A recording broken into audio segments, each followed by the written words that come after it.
Et il annonce à son public, il a une Keïla, une grande Keïla à Tel Aviv, Drôme Tel Aviv. Et il dit à son public que l'année suivante, il sera plus là.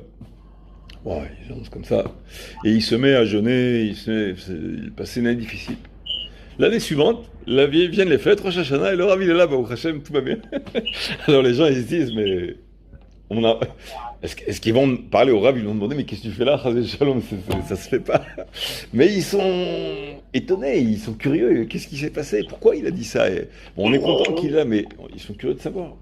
À un moment donné, il lui pose quand même une question, il dit, l'année dernière, tu avais l'air assez pessimiste, Baruch Hashem, tu es avec nous, ils ont arrangé la question de façon diplomate, comme ça, pour pas que ça soit mécompris.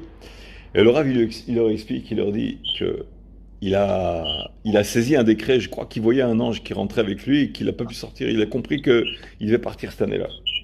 Et il a compris que c'était pour un décret, il savait que c'était pour un décret, pour éliminer un décret de Ham Israël. En plein milieu d'année, il reçoit un coup de téléphone du Rav Odia Yosef. Il dit, Chacham Shimon, je sais pourquoi tu jeûnes. Je sais que tu jeûnes, je sais pourquoi tu jeûnes.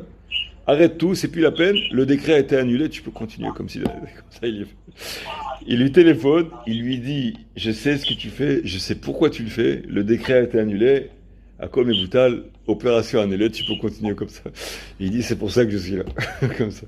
Donc c'est pour ça, les forces qu'il avait, c'était insoupçonnable, il cachait ses forces. Il voulait pas qu'on raconte les miracles qu'il faisait. Ça, je sais, il raconte le shamash, le Rav Tzvi Hakak, celui qui s'occupait de lui, qui était très présent autour de lui.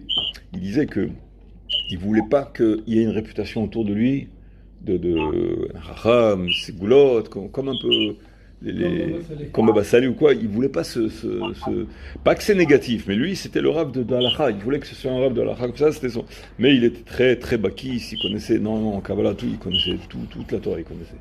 Il n'y a pas de secret qui échappait au Rav Ovadia. C'était des choses terribles.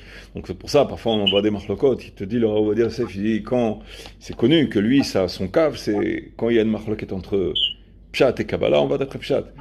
Alors il y a il y a des Mkoubalim qui disent, bon, mais il n'est pas très versé dans la Kabbalah, dans la pratique de la Kabbalah. Mais en fait, c'est pas tout à fait exact, parce qu'en fait, il le cachait beaucoup, mais il était très versé dans la Kabbalah. Donc quand il dit ça, ça veut dire que c'est avec Betachon, celui qui veut être sur le cave. Chacun y choisit son cave, mais celui qui va être sur le cave de Rav Ovadia Yosef, Zatzal, qui sache qu'il a des épaules très larges et qui sait ce qu'il dit, etc. Il n'y a pas de doute à ça. C'est voilà l'histoire qui sont très impressionnantes, qui montrent Mamash, misé Rav Gadol.